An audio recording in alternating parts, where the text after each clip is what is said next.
ஹாய்ப்பா, இன்னைக்கு கருவேப்பிலை தொக்கு போடலான்னு இருக்குப்பா. வாங்க எப்படி போடலான்னு பார்க்கலாம். கருவேப்பிலையை கழுவி காய வச்சு அப்படியே பொடிசாக நறுக்கி வச்சுருக்குங்கப்பா. செக்கில் ஆட்டினா நல்லெண்ணெய் விட்டுக்கலாங்கப்பா.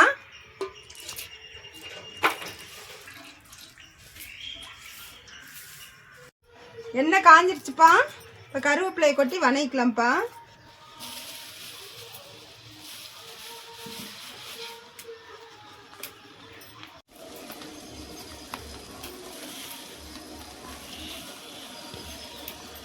கருவேப்பிலையை நல்லா வணக்கணுங்கப்பா.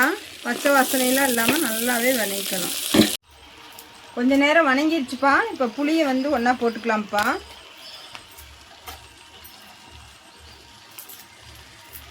கல்லுப்பை வறுத்து அரைச்சி வச்சுருக்குப்பா. இதுக்கு தேவையான அளவு போட்டுக்கலாம்.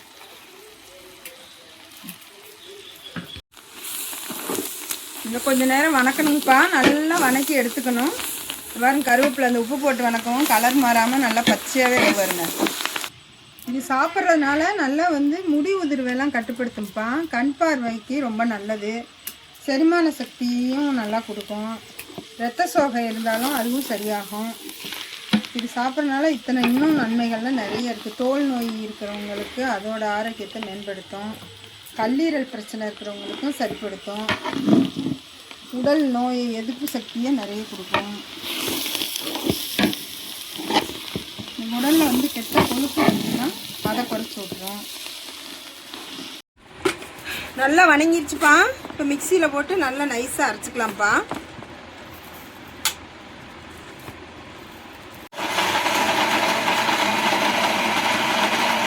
இந்த மாதிரி நைஸாக அரைச்சி எடுத்துக்கணுங்கப்பா. அரைக்க முடியலன்னா கொஞ்சம் எண்ணெய் ஊற்றி அரைச்சிக்கோங்க. தண்ணி ஊற்றினீங்கன்னா கெட்டு போயிடும். நல்லா மிக்சியில் போட்டு அரைச்சி எடுத்தாச்சுப்பா. நான் அடுத்து தாளிக்கிறதுக்கு ரெடி பண்ணலாம்.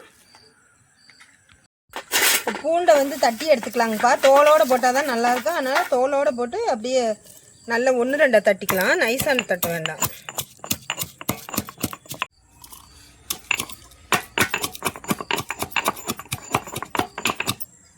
பூண்டை நல்லா தட்டி எடுத்தாச்சுங்கப்பா.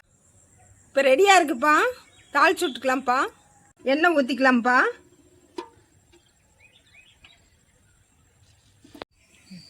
எண்ணெய் காஞ்சிருச்சுப்பா. இப்போ கடுகு உளுந்தம் பருப்பு போட்டுக்கலாம்ப்பா. இப்போ கடலைப்பருப்பு கொஞ்சம் போட்டுக்கலாம்ப்பா. தட்டி வச்ச பூண்டை போட்டுக்கலாம்ப்பா.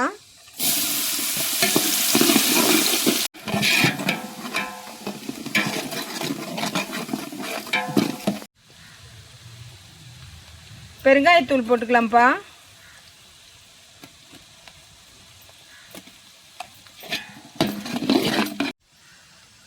மஞ்சத்தூள் கொஞ்சம் போட்டுக்கலாம்ப்பா. மிளகாத்தூள் போட்டுக்கலாம்ப்பா.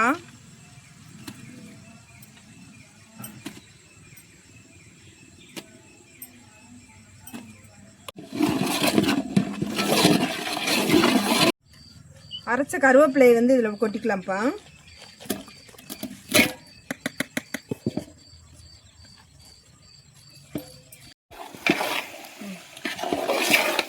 இதுக்கு ப்ரெஸ்ரிவேட்டிவ்னு பார்த்தீங்கன்னா உப்பும் புளியும் தான்ப்பா. இந்த மாதிரி எண்ணெயெல்லாம் விட்டு நல்லா பக்குவமாக வச்சிட்டிங்கன்னா 6 மாதம் ஆனாலும் இந்த தொக்கு கெடாமல் இருக்கும்ப்பா. இட்லி, தோசை எல்லாத்துக்குமே, சாதம் எல்லாத்துக்குமே சுடு சாதம் வச்சிங்கன்னா அப்படியே போட்டு சாப்பிட்டுக்கலாம்ப்பா. பேச்சுலர்ஸ் இது ரொம்ப உங்களால் செய்ய முடிஞ்சால் செஞ்சுக்கோங்கப்பா. செய்ய முடியலனாக்கு கீழே நம்பர் தரேன்ப்பா. ஆர்டர் பண்ணி வாங்கிக்கோங்க. வெந்தயமும் கடுகு வறுத்து அரைச்ச பொடிப்பா கொஞ்சம் போட்டுக்கலாம்.